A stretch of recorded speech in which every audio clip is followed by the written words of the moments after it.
On your fly sheet, there's quite a lot of information. So please make good use of it. I've put every quotation that I use in the course of the lecture on it.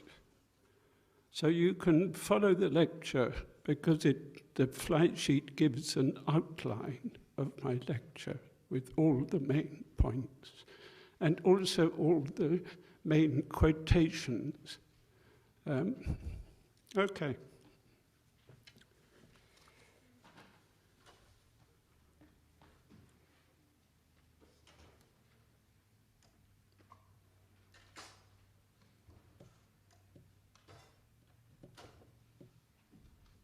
For 3 years, Penelope tricked the suitors by saying she would marry one of them when she had finished weaving a piece of cloth. By day she would weave, but by night she would undo the weaving until she was found out and forced to finish. Odysseus says to Athene at the end of Book 13, when asking her advice about how to proceed, "Come, weave the design." Penelope says to the stranger beggar, who is really Odysseus in disguise, that to put off the suitors, I, quotes, "weave my own wiles." Odysseus, when he is swimming in the sea for his life alone, wonders, quotes, "which of the immortals is weaving deception upon me?" The image of weaving is much used by Homer, and Homer's art is itself like the weaving of a design. This is why I've called my lecture, "Weaving a Design, the Irony of Disguise." I want to look at how Homer plays on disguise and deception. At the back of this is a notion of the Odyssey as an epic drama performed live, not read as we are doing, but sung over a number of days by a poet-singer who to some extent is free to make his own way through the story. The first point to note is that disguise is a form of being nameless, and that the whole epic concerns the naming and recognition of Odysseus as a hero. But there's a difference between how the theme of naming and recognition is treated in the first half of the epic and in the second. Remember that we only meet Odysseus in Book 5 on the island of Calypso, who has kept him hidden with her for 7 years.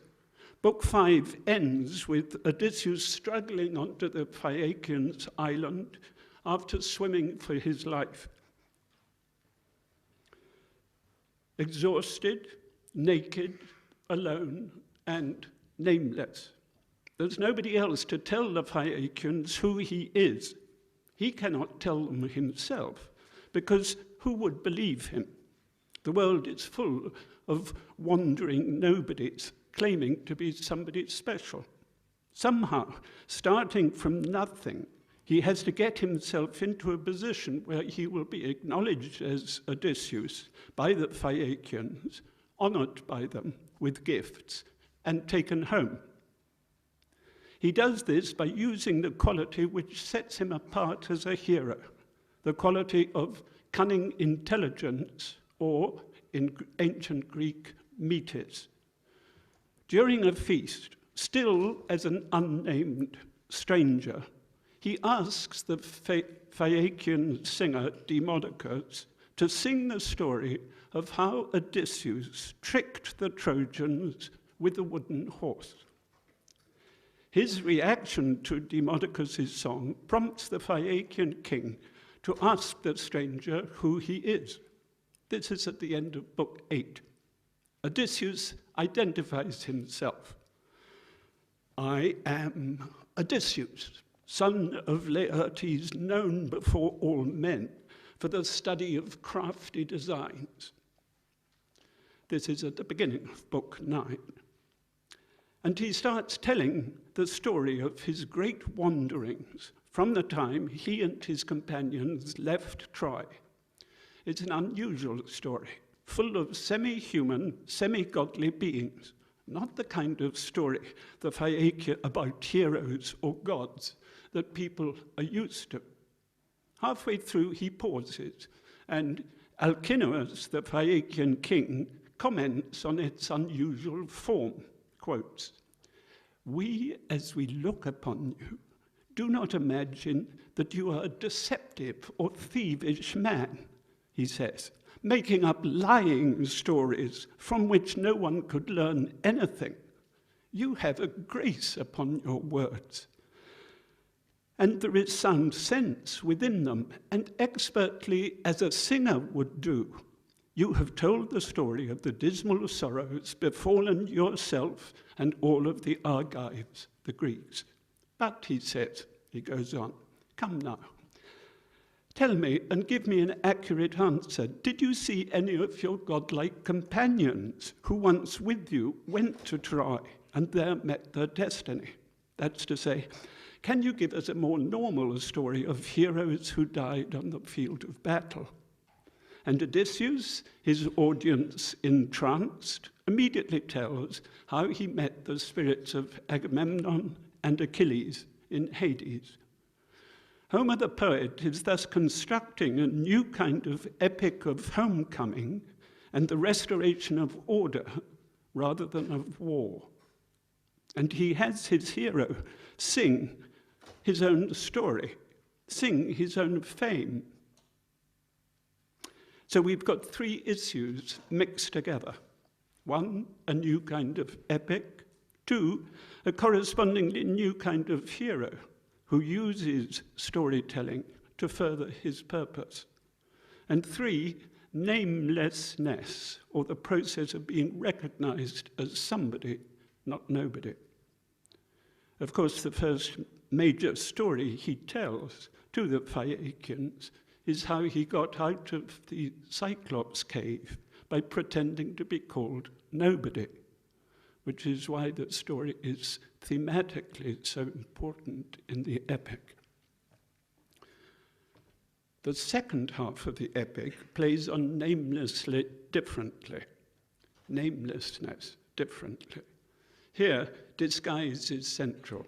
What appears to be a wandering beggar, a nobody, is really Odysseus in disguise. Again, the hero is landed on an island, this time his own island of Ithaca, alone, without companions to say who he is. But this time he knows he's alone against numerous young men, the suitors, who have been pestering his wife Penelope to marry one of them. Somehow, he has to manipulate himself into a position where he can control events and his own actual story.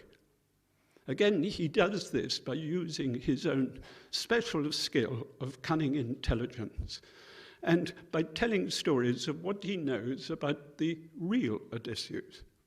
At one point, the swineherd, Eumaeus, says to Penelope, "Such stories he tells. He would charm out the dear heart within you, as when a man looks to a singer who has been given from the gods the skill with which he sings for delight of mortals. So he enchanted me in the halls as he sat beside me." And Homer himself says in Book 19, he knew how to say many false things that were like true sayings. Because the beggar who is Odysseus in disguise, claims to have news of the real Odysseus, he gains an interview with his wife Penelope. There is then a very poignant part of the story when appearance and reality are very close. When Odysseus in disguise is talking about the real Odysseus to Penelope, foretelling his imminent return. He persuades Penelope that he has a special relation with the real Odysseus and is invited by her to attend the feast the next day, when the suitors will compete to string Odysseus' bow and win her for wife. The second half thus goes from Odysseus' nothing to his recognition as husband, father, hero, king, to the restoration of order in his palace, and to the revelation of truth as opposed to all the lying stories, disguise and deception he's had to use to gain his homecoming. The movement is from outer to inner identity and recognition. Odysseus moves from the outermost part of his estate to his palace and then to the inner chambers of his wife. The final recognition of Odysseus by his wife Penelope involves her testing him about the marriage bed. I'll return to disentangle some of these issues later, but for the moment I want to emphasize that Odysseus' skill in storytelling is part of his general ability to get the better of every situation, what in ancient Greek is called metis. Translated here as cunning intelligence, design, planning, perfect planning. A singer is close to the gods, for he's inspired by the muse and tells of events that ordinary mortals do not know of. Similarly, the quality of metis is godlike, in that it is able to pierce through the established order of things to secure an advantage. It threatens the order of gods and men, and it is for this reason that Odysseus is punished by Poseidon when he shows such incredible metis in getting out of the Cyclops' cave, not just because Poseidon is Polyphemus' father. Homer the poet is thus putting his own skill as a singer into the picture of heroism in the Odyssey. The relation between singing and commanding events is made explicit by Homer at the key point when Odysseus in disguise, having been invited by Penelope to attend the bow contest, is given the bow after several suitors have tried to string it and failed. This is the climax up to which the second half has led, when Odysseus reveals himself and takes control. The suitors are, of course, dismissive of the beggar handling the bow. He must be a thief. So the suitors talked, Homer says. But now, resourceful Odysseus, once he had taken up the great bow and looked at it all over, as when a man who well understands the lyre and singing easily, holding it on either side, pulls the strongly twisted cord of sheep's gut so as to slip it over a new peg. So, without any strain, Odysseus strung the great bow. Then, plucking it in his right hand, he tested the bowstring, and it gave him back an excellent sound, like the voice of a swallow. And Zeus, showing forth his portents, his signs, thundered mightily. Odysseus then throws off his rags and says, here is a task that has been achieved without any deception. And he starts killing the suitors. Let me now go back over some of the central issues. Disguise is a central element in the second half of the Odyssey.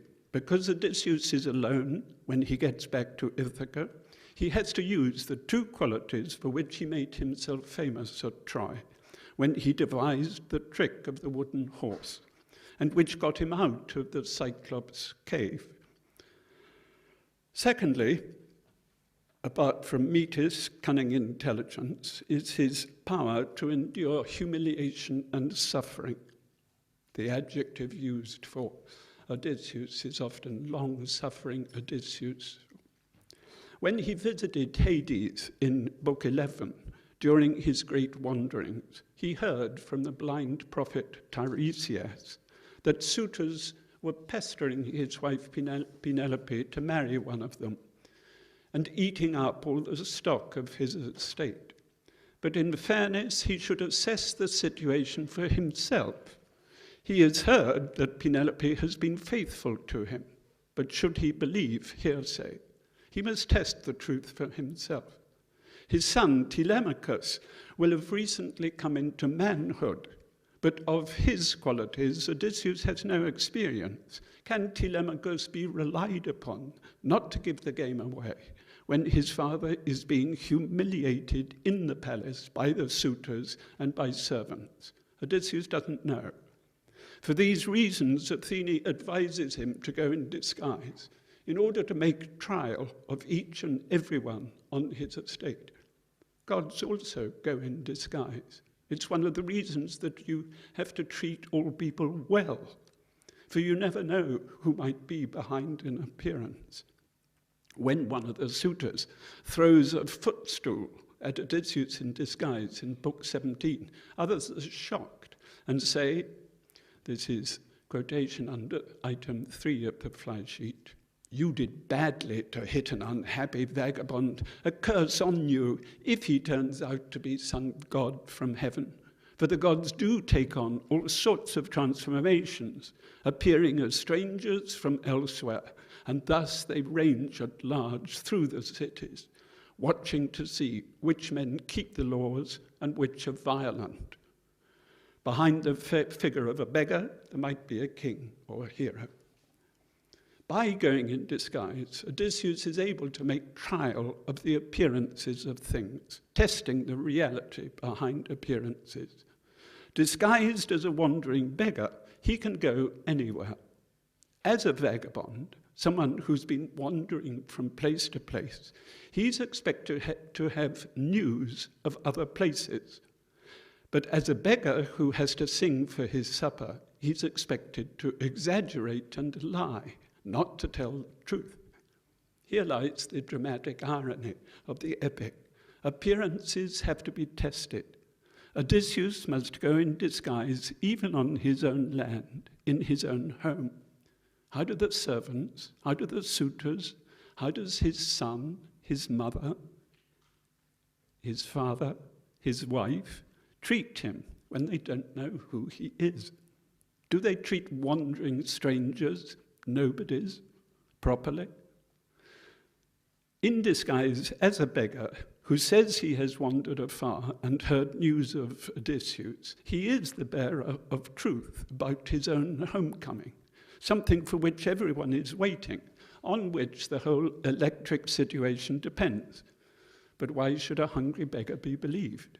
Penelope has become so habituated to the unpleasant reality of Odysseus' absence that her mind takes refuge in dreams, a different kind of wandering. Finally, when Odysseus throws off his disguise and confronts the suitors, he is the bearer of truth in another sense, that of a higher moral reality behind appearances. For he will restore the order that was upset by the continued disorderly, violent presence of the suitors. These three aspects of truth, disguise, and wandering are interwoven in the epic. The Greek word for truth, aletheia, literally means not hidden, not disguised, not forgotten. A singer in ancient Greece has the special role of not letting famous men and events be forgotten. And in this sense, he not only makes a hero's name immortal, he creates truth. In sound, aletheia is very close to the word for wandering, aletheia. Aletheia and aletheia.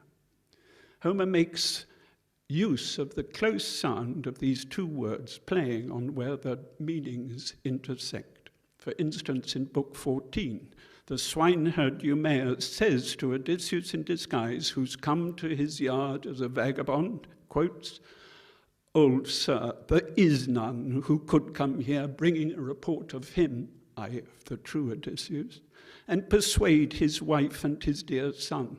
And yet there are vain and vagabond men in need of sustenance who tell lies and are unwilling to give a true story. and any vagrant who makes his way to the land of Ithaca goes to my mistress and babbles his lies to her, and she then receives him well and entertains him and asks him everything. So you too, old sir, might spin out a well-made story if someone would give you a cloak or tunic to wear for it. Note here also the play on spinning or weaving. Eumaeus, after hearing the vagabond's tale, says that nothing will convince him that Odysseus is alive. The irony, of course, is that Odysseus is standing right in front of him. The truth is right there, except in disguise. The second half of the Odyssey thus plays on the theme of wandering in a different way from the first. The first half has the returning one hero wandering over the sea, calling on all manner of half-gods, nymphs, and magical beings, as well as journeying to the underworld to meet the spirits of the dead. It's a voyage that tests his powers of endurance and cunning intelligence. Poseidon, whose realm is the sea, has caused Odysseus a lot of trouble, though he hasn't been able to prevent his homecoming, for this is ordained by the gods. But the voyage home should also be seen in the light of what is expected of a man in times of peace, who wants to build up a reputation and fame for himself and to have a successful homecoming instead of a tragic one. At the risk of going over ideas you may already have discussed in class, I want briefly to outline 6 background issues. This is now from point 5 on your flight sheet. So the first of these is the nature of Odysseus' heroism. I've already said a bit about this. Odysseus had proved himself on the field of battle at Troy. The problem of the Odyssey is to demonstrate a set of qualities or virtues that enable a hero to have a successful homecoming against the odds, something emphasized in the first lines of the epic. A hero who dies on the field of battle makes a name for himself that will last forever. But what about the hero who survives? The first contrast here is with Achilles, the hero of the Iliad, who died at Troy, whose spirit Odysseus meets in Hades, and whose memory Odysseus recalls when he's swimming in the sea for his life after leaving Calypso and Poseidon has sent a little storm to break up his boat. Will Odysseus die in the sea unknown? Far better to have died at Troy, like Achilles. Achilles himself doesn't agree. He'd far preferred to be alive than dead, even as a servant or landless laborer. The other contrast in heroism is with the returned leader of the Greek expedition, Agamemnon, whose wife, Clytemnestra, did not remain faithful when he was away, but ran off with another man, Aegisthus. Together they kill Agamemnon on his return. This is not a good example of a hero's homecoming. Agamemnon's son, Orestes, was still too young to do anything about the murder at the time, and he fled. But later he killed both his mother and her new husband. And the whole story becomes a favorite topic of Greek tragedy. Agamemnon's homecoming was tragic. The contrast of Agamemnon with Odysseus, then, is not only hero with hero, but hero's wife with wife, son with son. Penelope is faithful, Clytemnestra is not.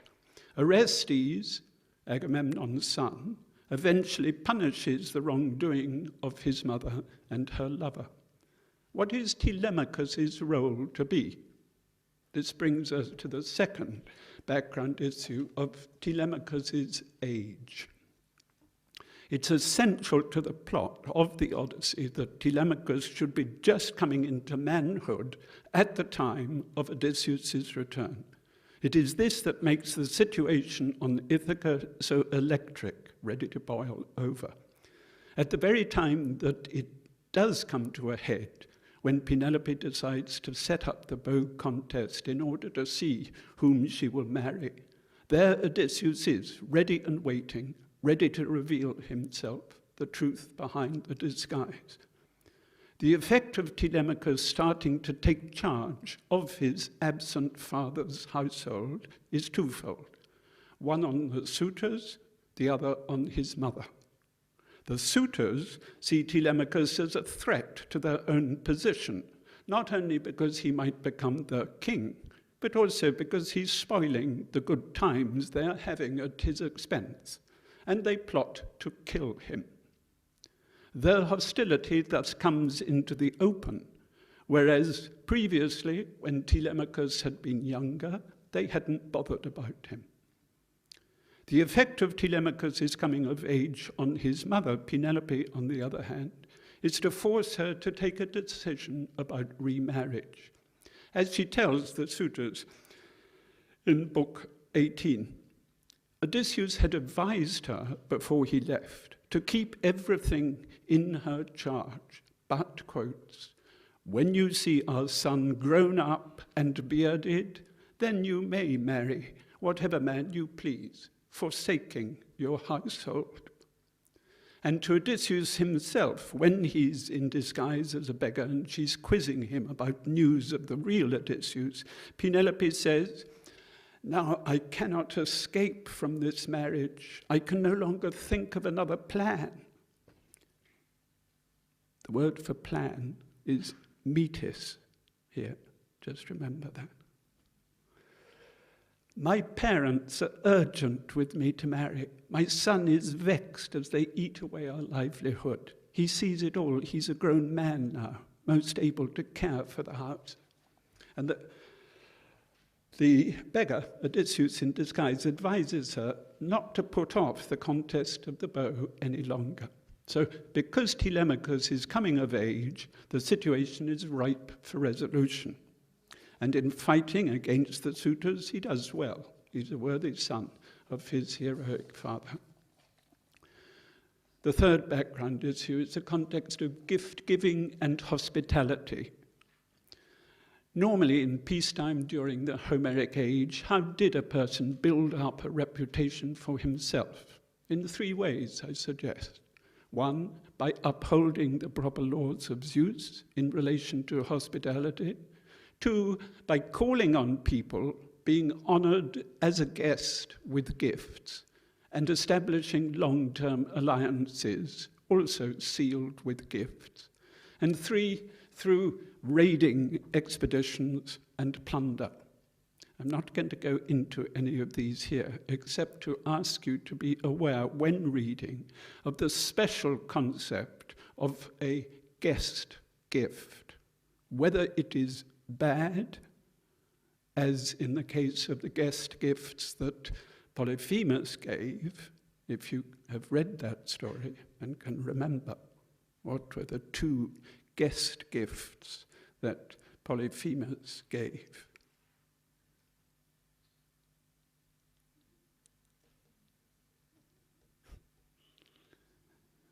Needs to be read carefully. The first is after Odysseus has named himself as nobody, Polyphemus says, "Then I will eat you last." The second is the curse, when he names himself as Odysseus. And so Polyphemus is able to call on Poseidon. There's also bad guest. There are good guest gifts and bad guest gifts. Good guest gifts sealed friendships or treaties between different kingdoms of the Eastern Mediterranean. We're talking about people sailing across the sea and calling on people in order to establish friendship, and these are all sealed by gifts. Fourth is the question of order. A hero has to uphold not only the cosmic order, but more importantly in the Odyssey, which concerns peace, not war, the social and moral order. It's this social and moral order that has been disturbed by the unruly, violent presence of the suitors in Odysseus' palace while he's absent. and that Odysseus, on his homecoming, as revealer of the truth, will restore. Apart from their abuse of Zeus's law of hospitality, the suitors do not honor the gods properly by sacrificing meat or pouring a libation of wine whenever they feast. And, quotes, they give way to the force and violence in themselves. It's when a person gives way to the force and violence in himself that an action may become reckless, which in turn calls for punishment. So there are three levels of order reflecting each other: cosmic order, social order, and personal order. The ideal of personal order is a well-balanced mind and moderation. For instance, being neither excessive in friendship nor excessive in hate, as Menelaus tells Telemachus in Book 15. In all things, balance is better. As far as the social order is concerned, the head of a household maintains its order. Good leadership, in turn, leads to good government and to the people's prosperity. In the leader's absence, however, things are liable to go to pieces. I've given a quotation from Eumaeus about this. These are some of the more general background issues, but there are two other points I want to raise before going through bits of the second half in greater detail. First is the idea of putting people on trial, which I've already mentioned. Odysseus has to test in person the behavior of the suitors, the loyalty of his servants, his wife, even his father. As Athene says to him at the beginning of Book 13, when she's come to give him her advice about how to proceed, quotes, anyone else come home from wandering would have run happily off to see his children and wife in the halls. But it is not your pleasure to investigate and ask questions, not till you've made trial of your wife. And she praises him for this quality, which demonstrates his metis, something which she herself, as the daughter of the goddess Metis, excels in. But in addition to the idea of putting other people always to trial, not taking appearances for granted, the figure of a general contest when people are tested competitively against each other should also be mentioned. The contest of the bow marks the climax of the story, when only Odysseus is able to string the bow, and when he shoots an arrow through a line of axe heads. How the beggar, who is Odysseus in disguise, has been allowed to take up the bow, you must read for yourselves.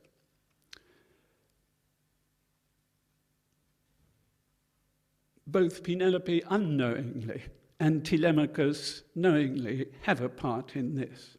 You can imagine what some of the suitors might have felt about a beggar being allowed to take up the bow and try to string it, even if he is now Telemachus' guest and has been washed and clothed on Penelope's orders.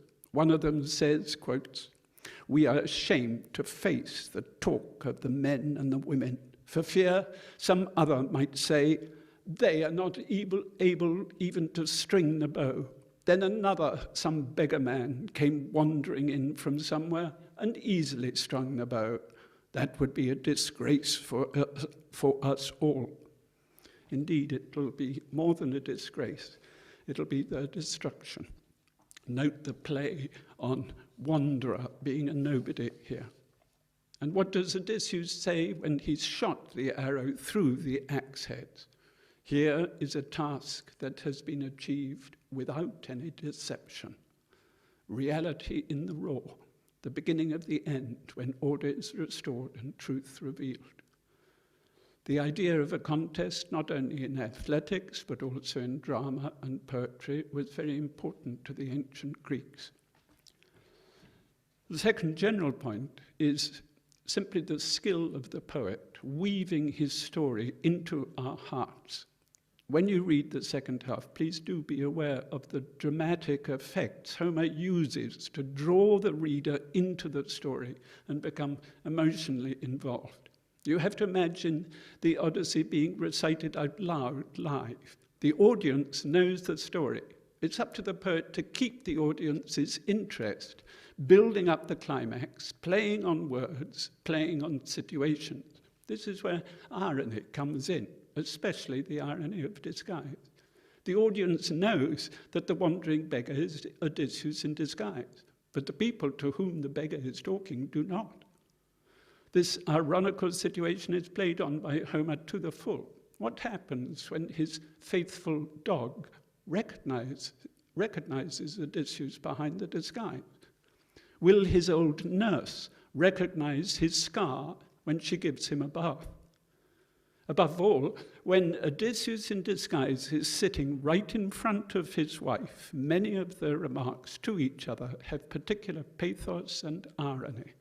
This is now what I shall try to bring out in relation to the underlying theme of truth, appearance, and reality, the various ways in which the proper order of reality may be disguised, and people wander from the truth. The wandering beggar, who is Odysseus in disguise, has already claimed to the swineherd Eumaeus that he has knowledge of the real Odysseus, whose imminent return he has prophesied. This is reported to Penelope, who naturally wants to question the man herself. Penelope summons Odysseus in disguise for an interview while the suitors are still feasting. But Odysseus tells Eumaeus, who has brought the summons, that it would be better to wait until the suitors have gone home for the night, because they're so unruly. As both Eumaeus and Penelope observe, ironically, this is a funny beggar who refuses the opportunity of a good supper or clothes. Quotes, "A bashful vagabond makes a bad beggar." But Penelope agrees, and after the suitors have gone, this is now the beginning of book 19, she descends into the hall, where there are still a few serving maids clearing up, one of whom is especially insulting to the vagabond beggar. Odysseus in disguise spins a tale to Penelope about how he had entertained the real Odysseus in Crete 19 or 20 years ago, soon after the latter had left on the expedition against Troy. By claiming to be the brother of someone with whom Odysseus had a hereditary friendship, one of those special alliances I mentioned, sealed by a guest gift, and to have entertained Odysseus in his brother's absence, Odysseus in disguise is laying claim to Penelope's protection. Quotes, "He knew how to say many false things that were like true sayings." And then, quotes, "As she listened, her tears ran, and her body was melted as the snow melts along the high places of the mountains, and as it melts, the rivers run full flood. It was even so that her beautiful cheeks were streaming tears as Penelope wept for her man who was sitting there by his side." This is Homer, the poet, both drawing the audience into the emotion of the situation and pointing out its irony. Odysseus' eyes, Homer said, stayed steady under his lids. He hid his tears and deceived her. Now comes Penelope's first test. If you knew him when he left here 19 or 20 years ago, she says, I will give you a test. What was he wearing? Odysseus in disguise says, well, it's a long time ago, but... And he proceeds to describe minutely the special clasp that he had worn. This earns him Penelope's respect. Some things, he says, are true. And she says, stranger, while before this you had my pity, you shall now be my friend and be respected here in my palace. But Odysseus in disguise presses on and says, I say to you without deception, without concealment, that I have heard of the present homecoming of Odysseus. Oh, if only this were true, Penelope replies, you would be sent on your way with full honor. But alas, quotes, There are none to give orders left in the household, such as Odysseus was among men, if he ever existed. If he ever existed? Is this irony? Since the audience knows that Odysseus is right in front of Penelope, is she unconsciously inviting him to throw off his disguise? Does she suspect something? Or is her mind wandering? She decides he needs a bath if he is to appear as a guest at the feast the following day. He says that only some aged and virtuous woman should do it. So Penelope appoints his old nurse Eurycleia to the task. There is then a marvelous scene when she looks at the old man and says, how like Odysseus in build he is, and how the real Odysseus must even now be suffering in much the same way as the old beggar in front of her. She recognizes an old scar on his leg, and Odysseus has to clamp his hand over her mouth not to give the game away.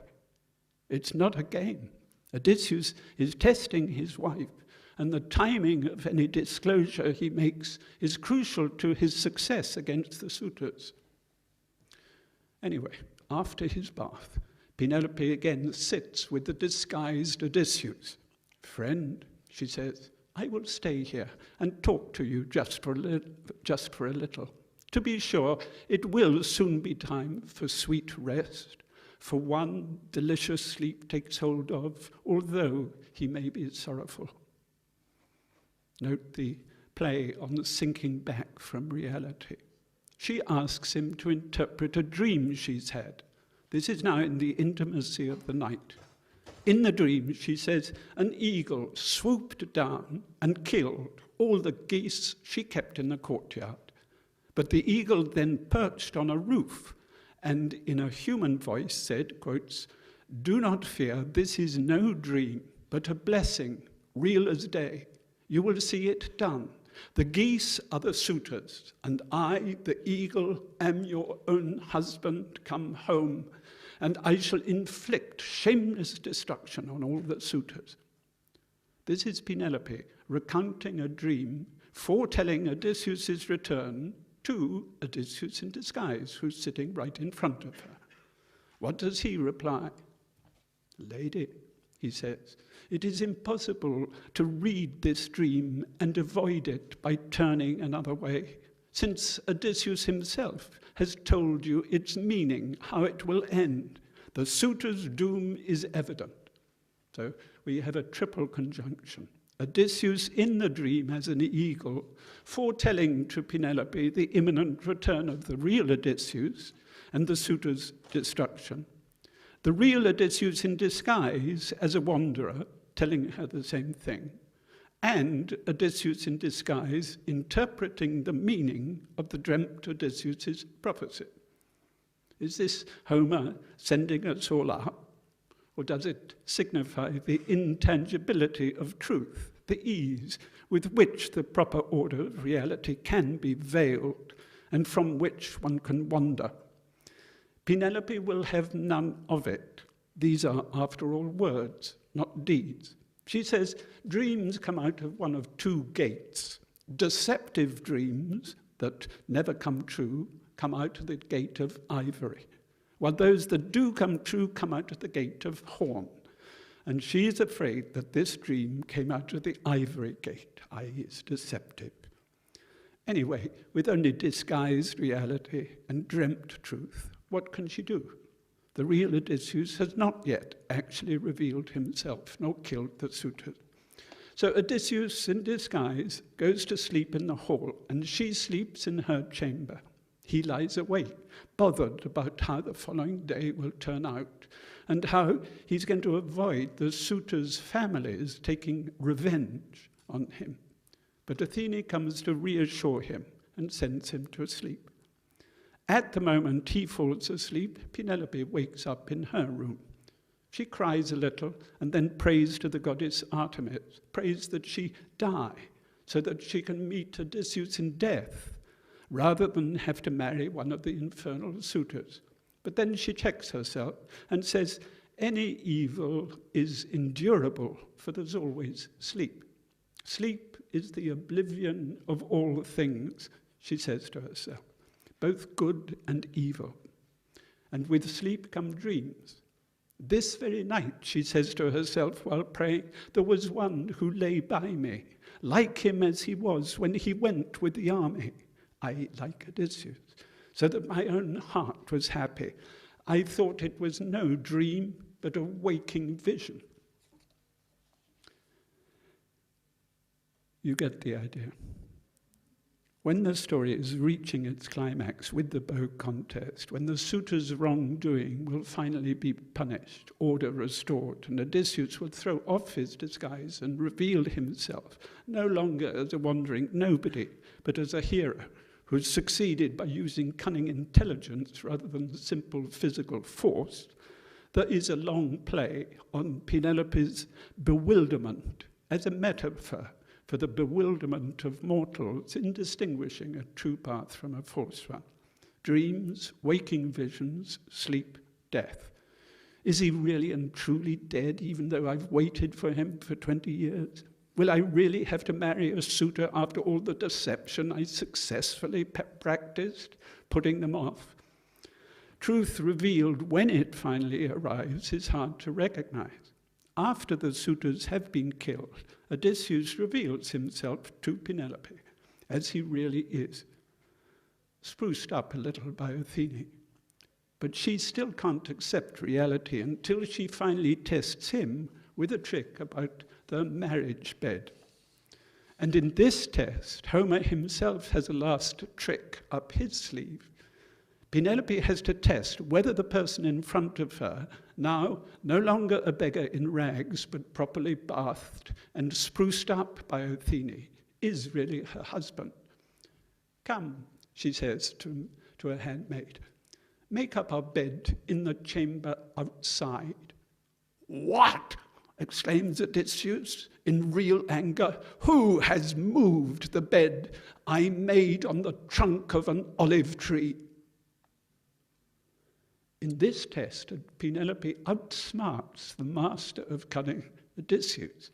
And Homer, in turn, outsmarts us listeners or readers. For unexpectedly, we see that Penelope is more than a match for Odysseus in Metis. This is why I pointed out the word plan, which is Metis, when Penelope says, I can no longer think of another plan. She uses the term Metis. Husband and wife are thus truly alike in mind, as Odysseus has said, is the ideal to Nausicaa, the Phaeacian king's daughter, when he first landed on the Phaeacians' island, weaving a design with the wandering beggar who is Odysseus in disguise, telling so many stories about the real Odysseus, none of which are likely to be believed. What is Homer saying about his own art? The creation of fame, legend, immortality, truth. Thank you for your attention.